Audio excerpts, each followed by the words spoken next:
this Monday, May 3rd. It is now 8:02. We can jump right in. Does anybody have any comments or questions about the minutes from the February 1st meeting?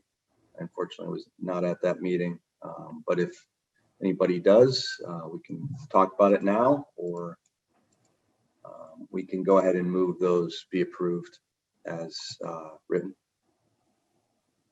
You know, Derek, it looks like we are just shy of a quorum as of right now, so maybe we could wait to formally approve those until later in the meeting and see if others join us. Okay, that's a good idea. Great, thanks. Great. Okay, with that then, why don't we go on to item 3 on the agenda, the pension plan and OPEB trust first quarter performance reviews and the fiduciary governance update. Great, thanks, Derek. Good morning, folks. Melissa, you're going to run screens. Does that make best sense, you think? If that works for you, I'm fine doing that. Okay, it's fine by us. If you would, when you get a chance, when we're sized up here, go to the very first slide in the deck just to bring people up to speed. You see a new name. I think we had gotten some of this information to the folks in town and just wanted to share more broadly with the group. You do see that we took the opportunity a short while back to rebrand the firm. So no longer DeMayo Schneider, but now as evidenced at the top of the page, Fiducian Advisors. Really, the motivation there was simply to accelerate, we hope, a national footprint. But most importantly, for the group's perspective, as you see at the bottom of the page, absolutely no change to management, the ownership of the firm, employee counts, anything we do from a service model or an investment perspective, everything is really identical to the way we had been in DeMayo. We've made great headway on the merger and felt it was an opportune time as any for a rebranding. So you'll know us as that going forward, but again, rest assured, absolutely no changes in terms of service model or personnel. And I don't know, Tyler, if you had anything to add to the mix there or not. You covered it well.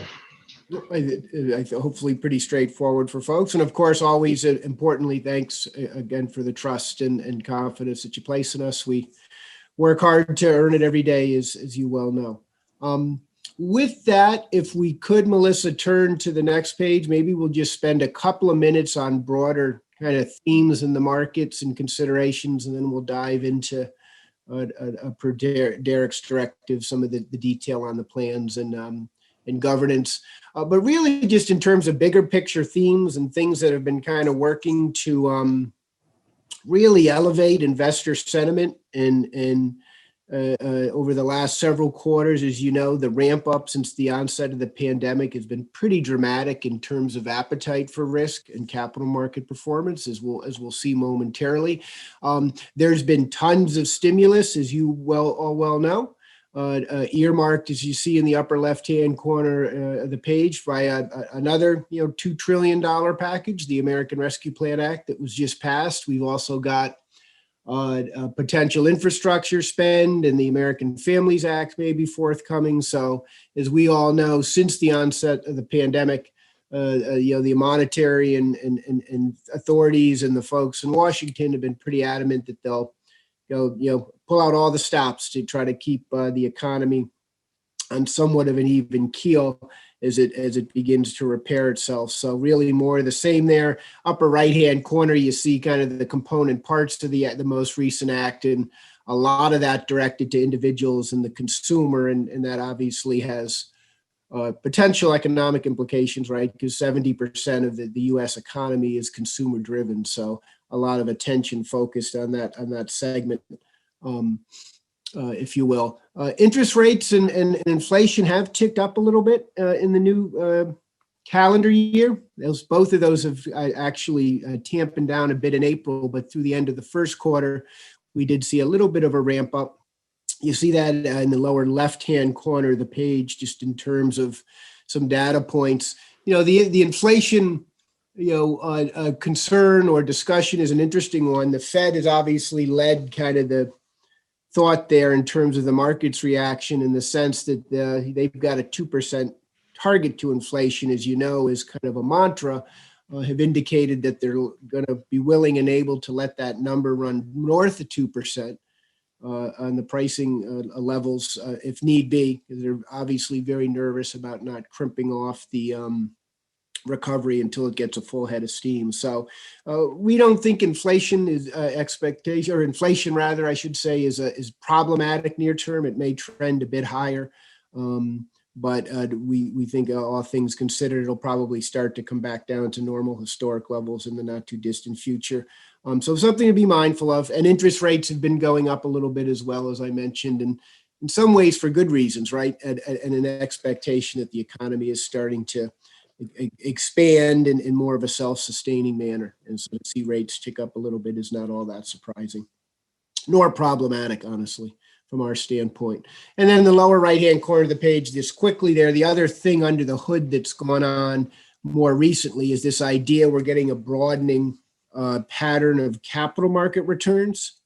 So there's lots of data you see there in the lower right-hand corner of the page, but the way to kind of think and interpret it is we've broken it down across the equity markets globally into large cap and small cap and growth and value. And it was, you may remember, the large cap names and particularly the growth names that did very well early on last spring as the big tech companies, for example, the so-called pandemic defensive companies, if you will, did particularly well. There's been a decided rotation into things like value, into small cap names, really across the globe. And that's encouraging to us because oftentimes historically, when you see those types of expanding capital market patterns, broadening out, if you will, that's often at the advent of a new economic cycle. So, and that's certainly what the markets are kind of discounting and expecting in the back half of this year and into 2022, that we will get an economy that is really, with a full head of steam and running on all cylinders. All right, that's enough, I think, Melissa, if you would there. And the next page, if you could.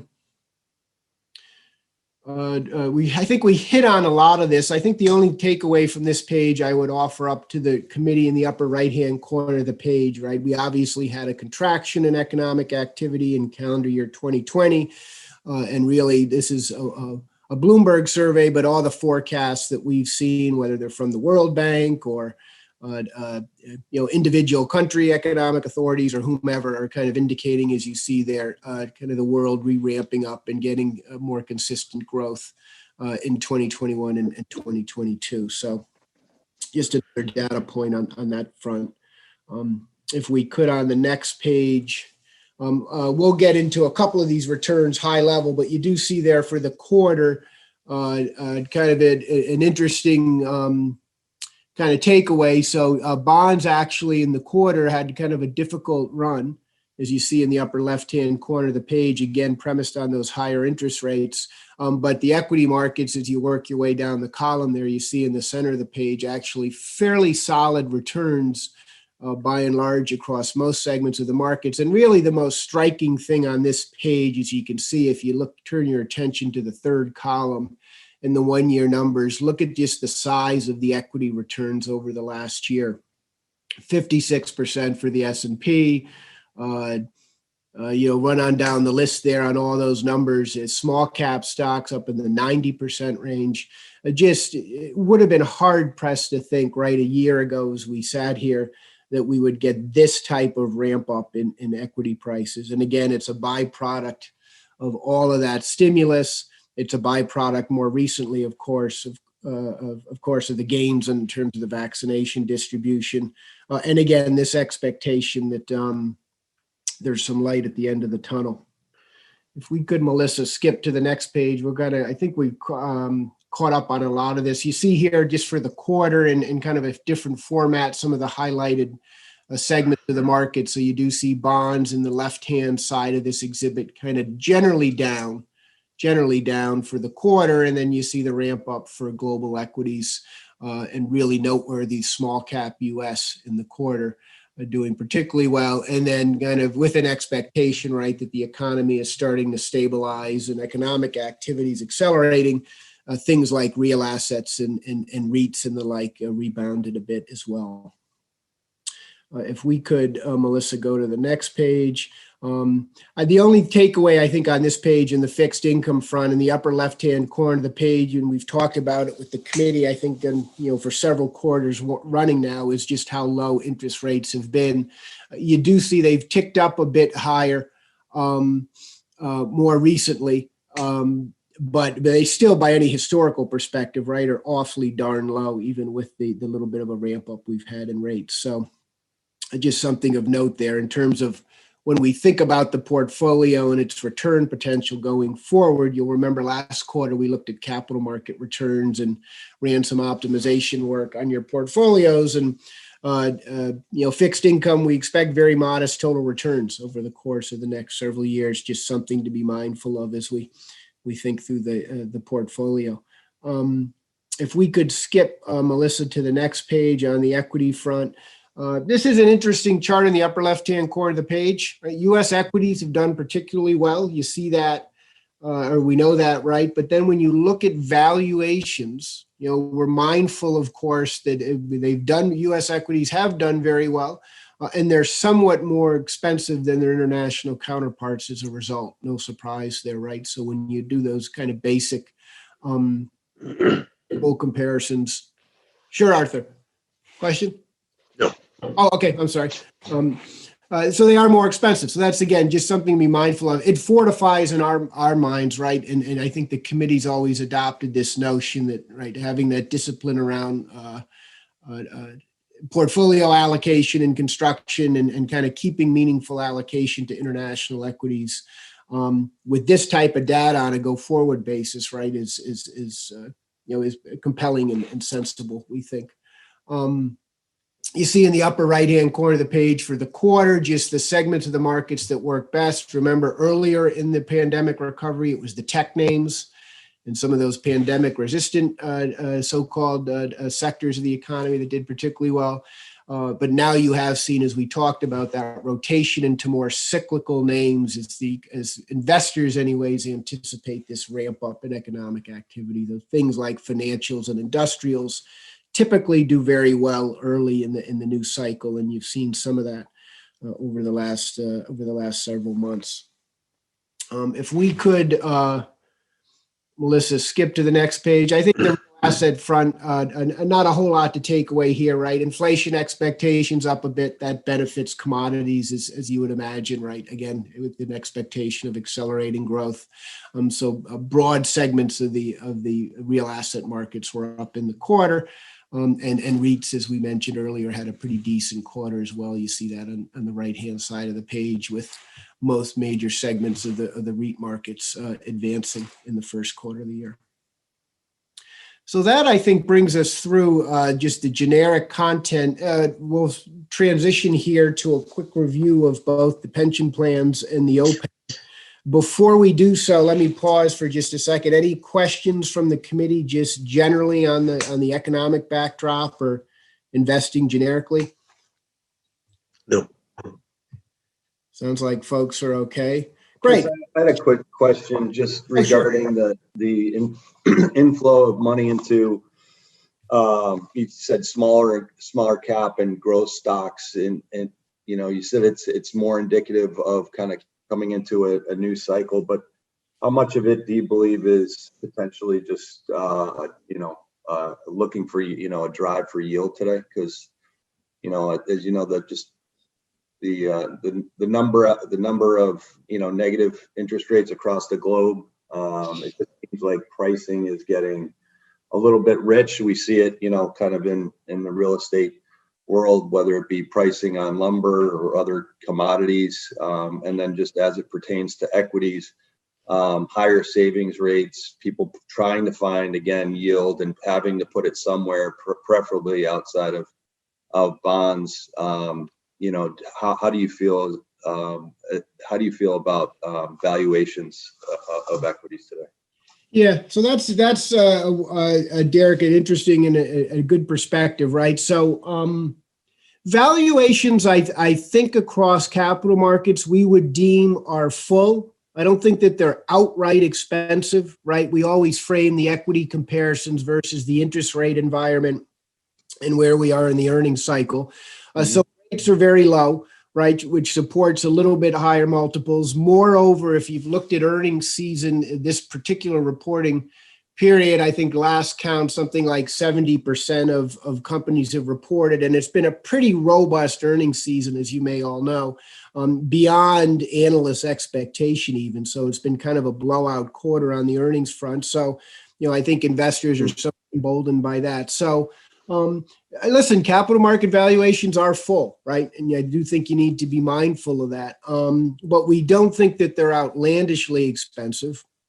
And I think, as you kind of intimate, right, if we are in fact on the cusp of a new economic cycle, early in cycles, equities often outperform bonds, no surprise, right?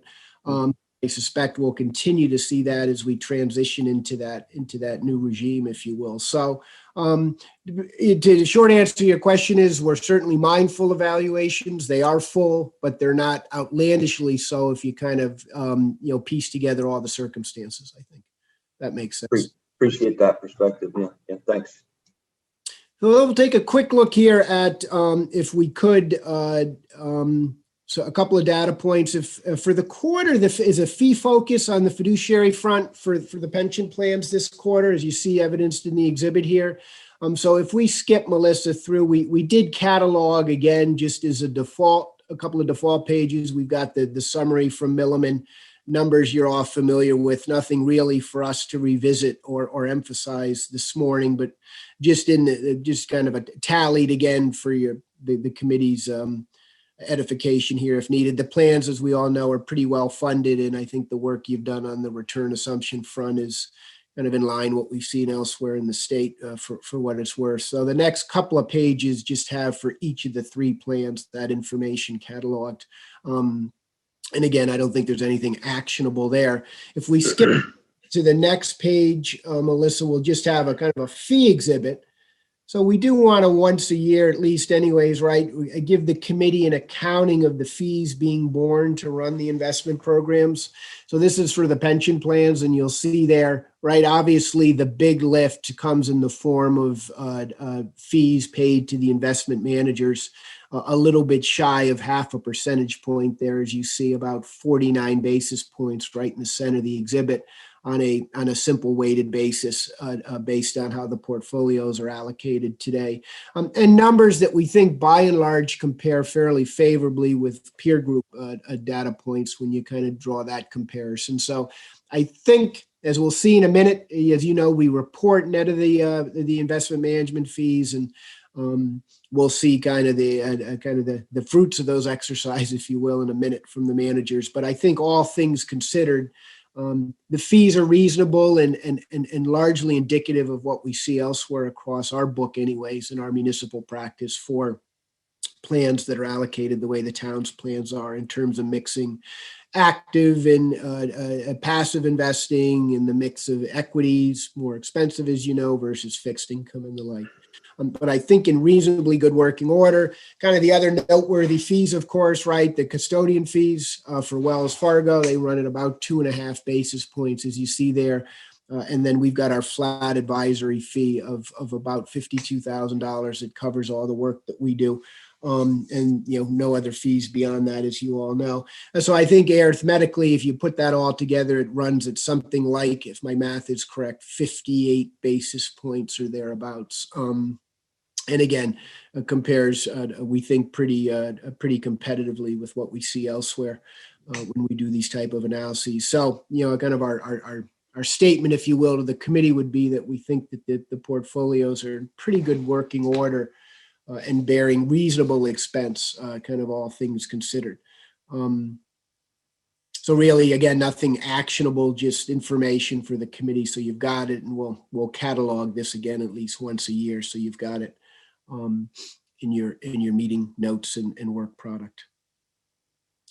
If there's no questions on that, we can segue into the star of the show here. So you have the allocation that Melissa just pointed out for the three plans. As you all know, they share in the far right-hand column, given their return objectives, they share target allocations and manager rosters.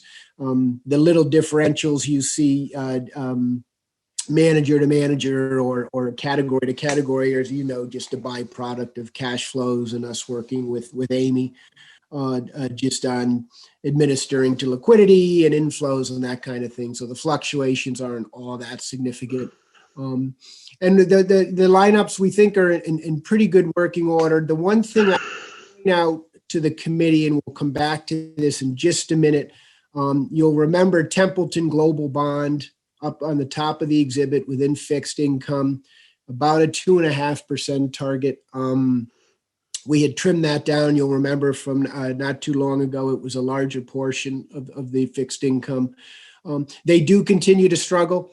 And it is something that probably from our perspective merits a quick discussion here before we segue over to Tyler's stuff. I would like to talk to the committee about either replacement options there or eliminating the position altogether and just putting it back to the other three managers within fixed income. Either one of those things will work. So just kind of mentally catalog that for a minute, if you will, and we'll come back to it after we look through performance. Otherwise, the lion's share, the remainder of the lineup, I should say, is in good working order. We've got maintained statuses for the record across all of those strategies, with the exception of Templeton Global Bond that we continue to have on watch status for performance reasons. So if we could, Melissa, just to give the committee, everyone's waited with bated breath there. So you'll see down in the middle of the page, an okay first quarter, right? The plan was up about 2.2%. You see that right in the middle of the page there in the trailing performance summary box. Nominally ahead of the benchmark and has run off a good 12-month period, as you see. So the pension plans were up close to 36%, 35.7% specifically, versus 33.4% for the benchmark. So that's encouraging to us. I know, sound like a broken record. We've talked to the committee about it a million times, right? But in these kind of rotational periods where there's a little bit more disruption and where, there's different sponsorships in the markets for what's working best, we did see a bit of a manager pickup in terms of value add there. And again, that's kind of the premise we've held to now, right, for several quarters. When there's a little bit more volatility and differentiated return streams, we would expect the managers to do better. And in fact, they have done so over the last year. So that's encouraging to us. And of course, the portfolio has consistently run above your return targets, as we know. So the 6.75% hasn't been a challenge, and we'll see what transpires for the full calendar year. You see there 2019, an outperforming year, 2020, another outperforming year, and off to that same start in the first quarter of this calendar year. So, we're encouraged by the results there. Let me pause there for a minute because we scratched on allocation and summary performance there. Let me see what questions, if any, the committee may have. Sounds like folks are okay. Derek is nodding. Arthur, you look to be nodding. I know. Yeah.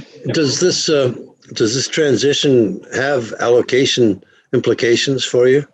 Yeah, that's a great question, Art. So I think if you remember back when we looked at your allocation and with our new capital market inputs, I don't think that there are immediate implications for the larger allocation, because one of the challenges you'll remember that we've got is that we've got really, like the whole industry, right? We've got dampened capital market expectations on a go forward basis for the next several years, because given how well we've done over the last year, we've pulled and dragged a lot of that performance right up front in that forecast period. So if you remember back when we ran your existing allocations through the optimizer with those diminished expectations, we still need to center and be predominantly equity oriented, and we still need to be a little bit creative in fixed income the way you've been, just to deflect a little bit and defend the portfolios in a moderating return environment. So the short answer is no. I think that the way you're allocated today, given the circumstances, is still appropriate,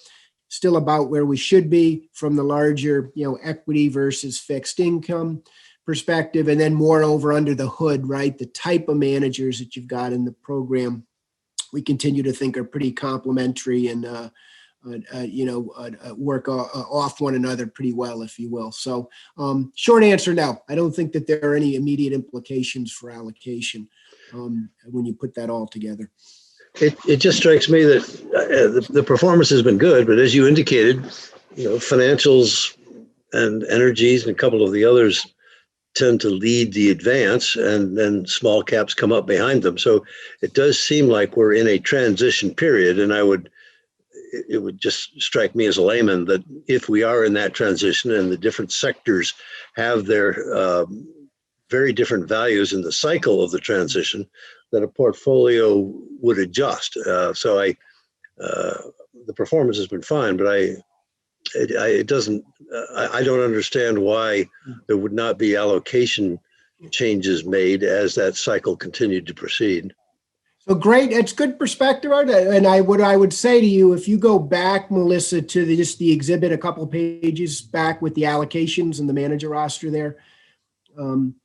So remember, Art, one of the things going on under the hood here, right, is that the managers where we're active are making those rotations on your behalf, right? So while we talk kind of a two-tiered kind of perspective here, the larger asset allocation, equity versus fixed income, domestic versus international, making sure that you've got a diversified exposure across all those areas, which you do. And then under the hood, right, where we're active with the managers, to your point, they're making and distinguishing between where they're rotating to. And a lot of them are rotating into those areas that would appear favored, right? So that's kind of in a practical sense, you are getting that rotation under the hood, if that makes sense. Yeah, that does. And that's what I was getting at. So had I been you answering my question, I would have said, yes, there are changes, and the portfolio managers are making them. And we are holding steady with the portfolio managers who are in turn making the transition adjustments that you're referring to. Okay. That's so fine. I think we're in the no, I agree with you. I think we're in it's a good point. I got it. Point and taken. I think we're in the same place as you intimate. So just, one last thing while we're on this page, just to get the committee's input here, we have, Templeton Global Bond is on watch status, an elevated status. We've talked about them in the past, as you remember. We've trimmed them down over time and reduced the position down to a 2.5% target.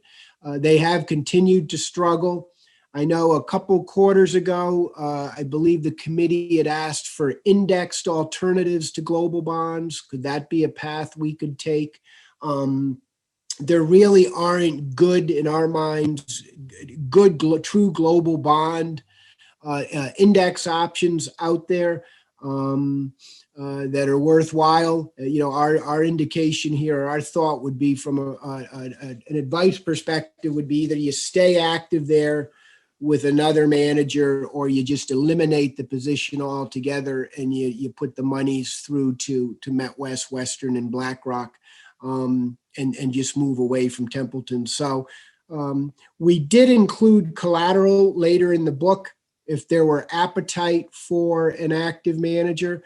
I know we've got a little bit on the mixed attendance front here this morning, so it's certainly something we could table to the next meeting. I don't think it's a run for the hills situation with Templeton, but something we're mindful of. And we do think when push comes to shove that it's probably best to move away from that mandate in entirety, if not this morning, sometime in the fairly near future. So with that, I'll take direction from the chair, or it looks like Tom might be calling in as well. I've got one question. I think this fund was brought up maybe last quarter or the quarter before, and your recommendation or thoughts around it was they tend to, underperform, but over the long haul they do pretty well. Is this the same fund that we had that conversation around? It is, Tom. Yeah. So they have, they do have a pretty volatile footprint, as you know. They can have periods where they do really, really well, and then periods where they really struggle. And we been in an extended period of kind of struggle, if you will. And it's just, that there's been a couple of flashes here where what we knew about their style and approach should have bled through in better performance, and it hasn't. And that's been concerning to our analyst team a little bit. So you're right, though. It is a strategy that is particularly volatile and it does very, very well and then not so well. But we are not so well right now, if that makes sense. Okay, so that's what's changed from the last time we talked about them. It hasn't acted and bounced back as you thought it might.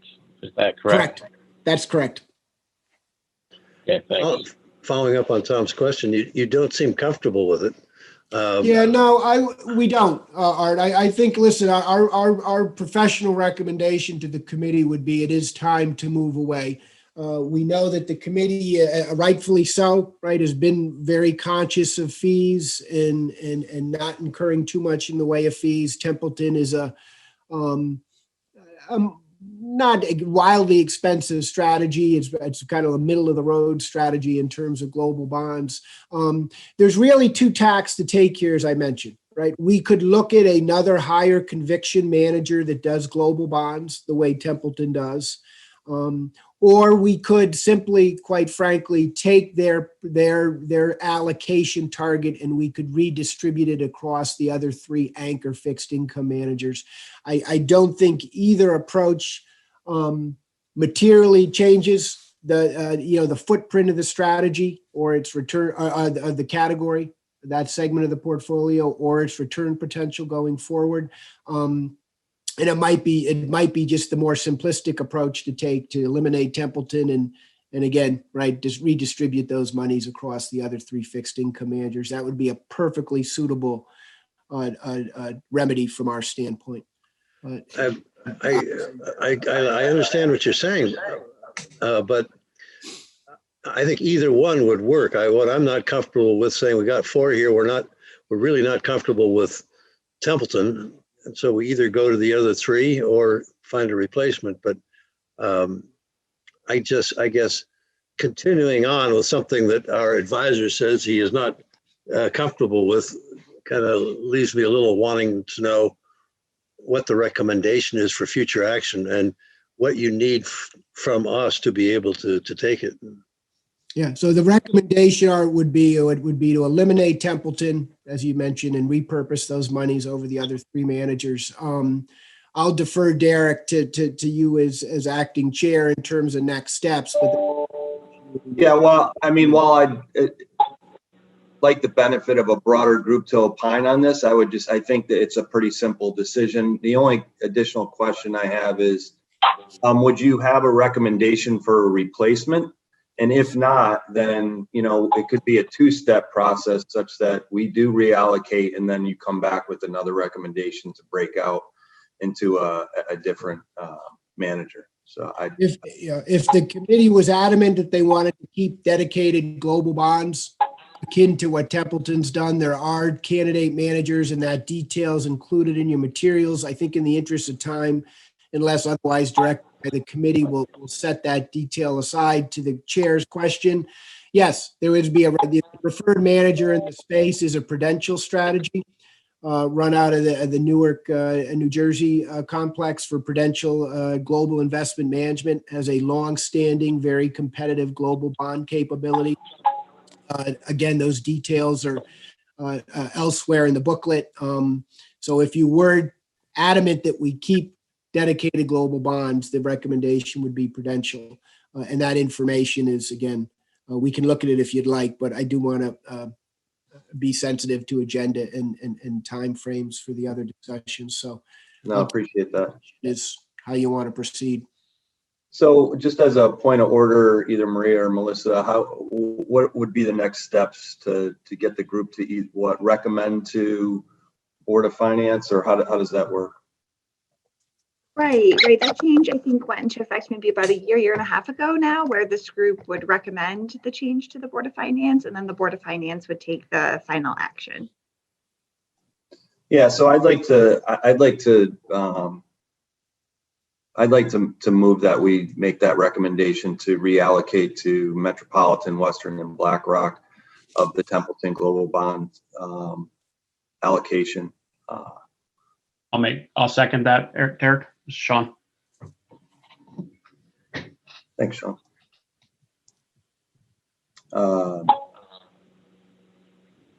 Any discussion?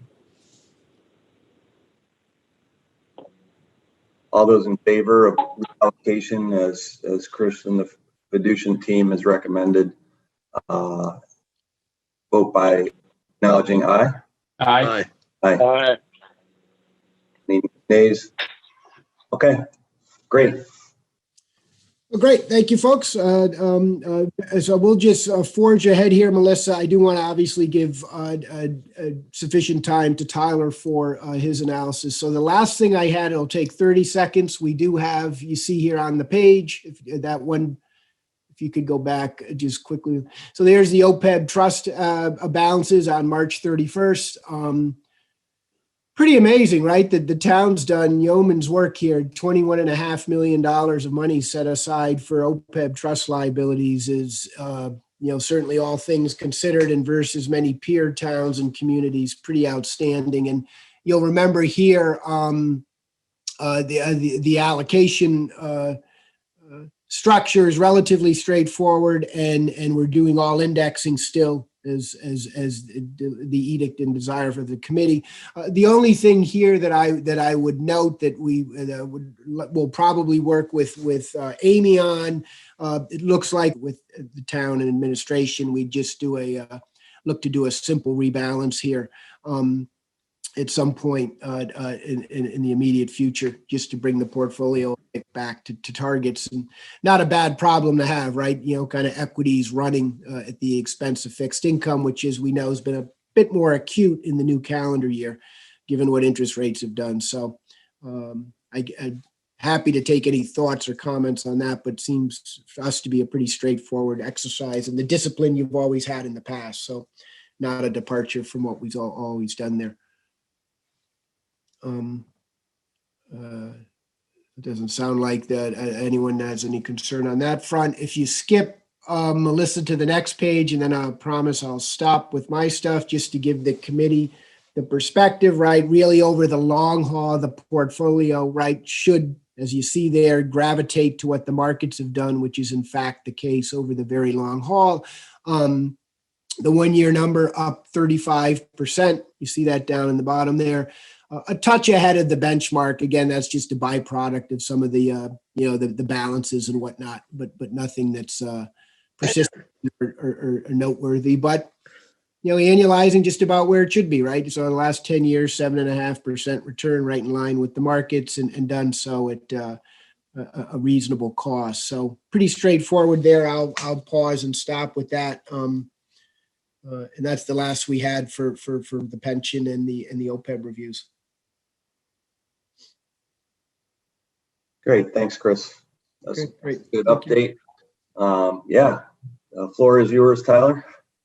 Good morning, everyone, and I'll keep us to that 9 o'clock hard stop. If we want to go to page 28, Melissa, that would be great. So this quarter is our fee focused quarter. So I'll just review the fees that go into the plan, look at revenue sharing and record keeping costs, and of course, you're coming right off an RFP, so we didn't see the need for true record keeping negotiations. The RFP actually did that previously.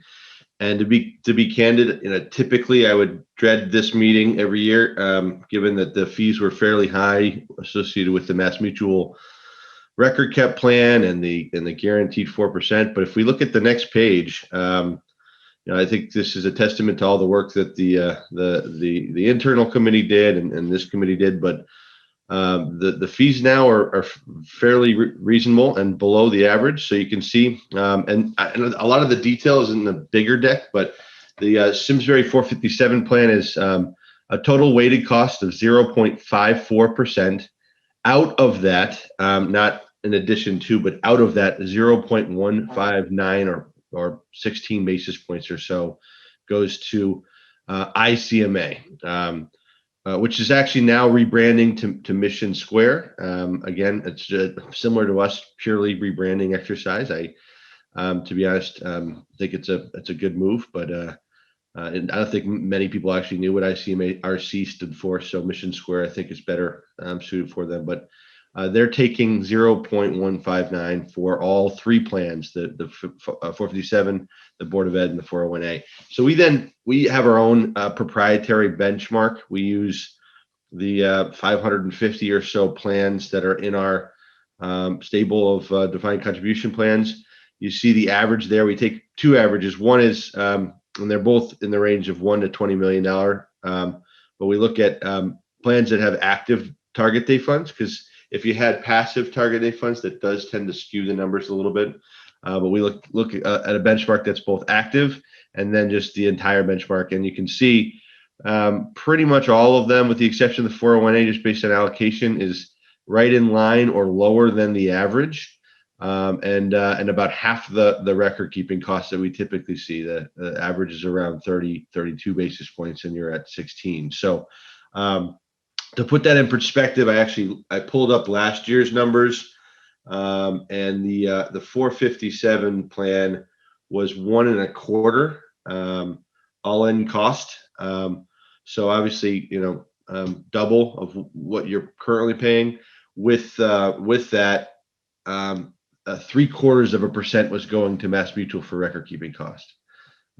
So, almost 3 times more expensive than what you're currently paying. So, again, well priced, benchmarks well, and I think it's a slide that you can be proud of. On the next page, we look at the transactional fees. There really isn't a pure average, because it's a little bit more nuanced, but we just want to make sure that you aren't, way on the higher end of the range. Again, we look at distribution fees, loan fees, processing fees, and so for the most part, right in line with what we typically see. So no big concerns there. And then on page 31 is trends. A couple of things I'll point out. One is since 2012, when there was the DOL passed the sort of Pension Protection Act, and there was an increase in transparency with respect to fees. You saw some obviously pretty significant fee reductions, and we've moved on average, and this is based on our own survey, from roughly 0.2% down to 43 basis points overall. So the trend line is definitely moving down. I think also you combine the transparency with the movement towards indexing and the introduction of collective trusts. I think that's further reduced overall cost to plan participants. The other thing I note is when we moved from the MassMutual to the sort of ICMA structure, we did what's called fee levelization, which means everyone's paying the same percentage for record keeping costs. Previously with MassMutual, there was what's called revenue sharing. Some people paid some people paid nothing, some people paid more. To give a good example, the fixed account under MassMutual was paying nothing for record keeping costs, whereas you had someone invested in a target date fund and they were contributing a little bit more. We are now completely fee level. Everyone's paying the same percentage for record keeping, no matter how they invest. If they're in an index fund, and that's what we think is the most equitable way of assessing a plan. It shouldn't matter on how you invest, on if you're contributing to a service that you're receiving. That's the call center, the website, the statements, all that. So you'll note here that we've gotten to a point now in 2020 that the majority of plans are fee level. You can see it broken out by each plan asset size, and then overall, 61% of our clients are completely fee level. The one thing to be aware of that we are seeing an uptick in is on the top right of this chart, you can see in light blue, we looked at the number of plans that are actually charging for record keeping costs a per head fee versus a percentage. There's an argument that, hey, listen, if I'm a $10,000 account and someone else is $1 million account, we should be paying the same for a service that we all get. The call center access, the website, statements. I don't get a gold-plated statement for $1 million balance. And so there's an argument or a push to say, oh, you know what?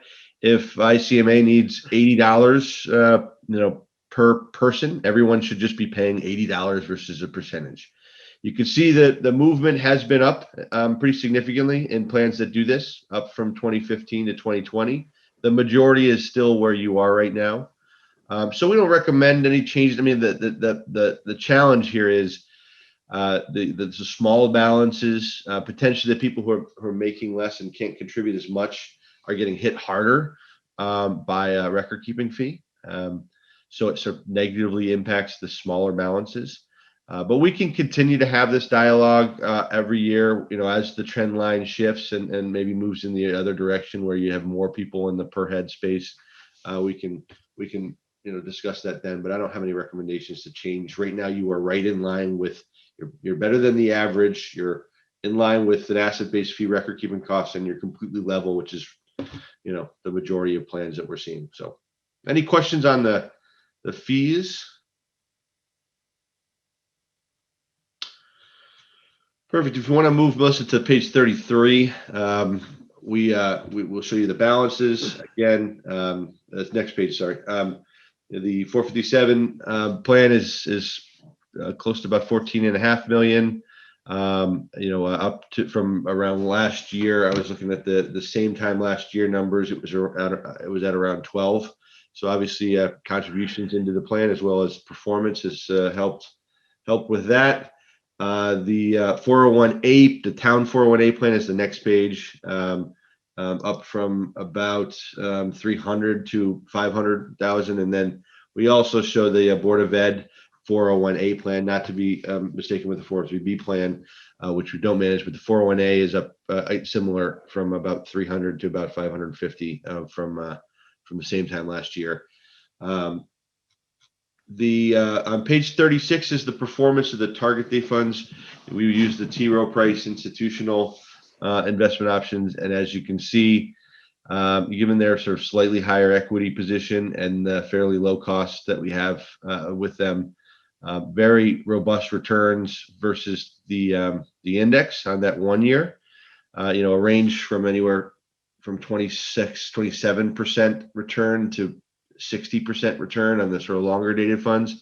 And as you can see, outperforming the index and, better than 99 to 90% of peers. So this is all net of fees, of course. So we have all those funds on maintain. We don't recommend any changes to the target date funds.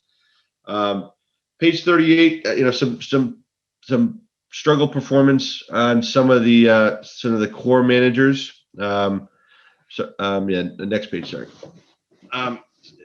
Some of our managers struggled a little bit in the quarter, but you could see the longer term numbers still very strong. No recommendations to move away from any of these managers, just given that sort of slight underperformance in the quarter. We do have one fund unwatched on the next page, Melissa. It's Eaton Vance. Actually had a decent quarter. And we spoke about this last quarter. It's a manager that tends to avoid sort of pre-profit companies, companies that like biotech in the healthcare space, and those names have done fairly well in the Russell 2500 growth, and so their avoidance of that hurt for that 1 year, and obviously that performance is dragging into the 5 year. Still doing okay on the 10 year, but given the performance, given that they were bought by Morgan Stanley, so there's some slight changes in an organization from an organizational standpoint. We did place this fund on and watch, and we'll continue to evaluate. But I don't have any recommendations to change it at current, but we'll continue to evaluate it and update you as things change. Real quick on that. This is the first quarter that they've gone on watch, or is this the second quarter they've been on watch? All right. Thanks. Yep. Then just a reminder, a fund can move directly to terminate. Let's say you have a manager leave overnight, and that could be an issue where we say, okay, we more swiftly move that to terminate. Typically, we'll give a longer leash on a watch status. I say that, we will make a decision no longer than 4 quarters on a fund on watch. We'll either place it back on to maintain or recommend a termination of that particular fund and provide some recommendations for alternatives.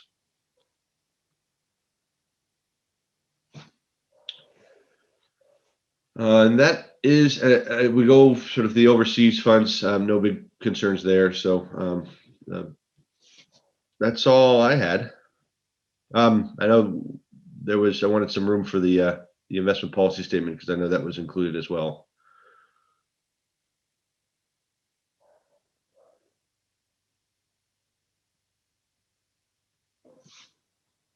Great. Maria, did you want to take this, or?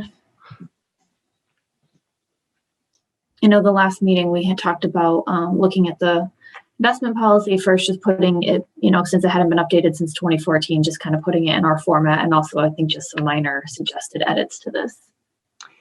Yeah, exactly. We just did our best at a staff level to kind of go through and do any housekeeping edits to reflect the memorandum of agreement that the 3 boards had signed a little while back regarding this committee. So again, just sort of did our best to incorporate those housekeeping changes or again, duties that say Amy or I would have under charter. We did have our town attorney take a look at this particular version of the draft. So I think, unless the committee has any, major changes or suggested edits, it's probably in pretty good shape to forward on to the Board of Finance. And again, that was one of the changes with the MOA is that in the past, this committee would have approved the policy, but now this committee would recommend approval of this policy to the Board of Finance. And Maria, this is the core of this is our sort of draft IPS. So we follow, this process, and then we try to make sure that it's broad, specific enough to outline the process, but broad enough not to paint you into any corner with respect to making changes or making recommendations. So I'd just follow up by asking, is there any action that we need to take, Maria or Melissa, or is this just sent to Board of Finance? Or Yeah, if you're comfortable with the proposed changes, it would just be a recommendation to the Board of Finance, and the Board of Finance would be the group to formally approve it now. So would that require a motion? I think you could do a motion now that you have a quorum or consensus. Just some general feedback would be great. Derek, I'll make the motion to send it formally to the Board of Finance as amended and recommended here. Great, thank you, Sean. Is there a second? I'll second. This is Tom Potter. Thanks, Tom. Any discussion?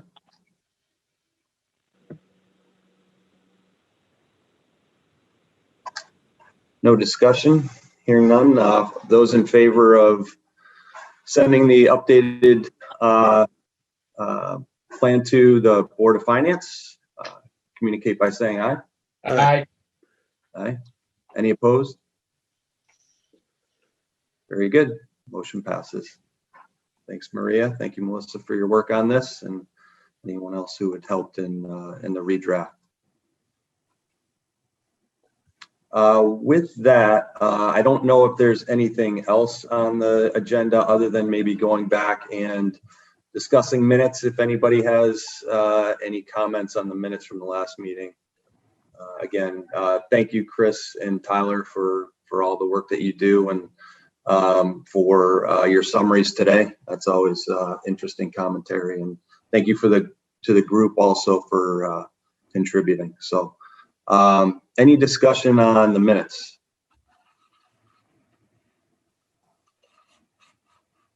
Okay, I don't think we need a motion to approve those. Those will just get added to the website.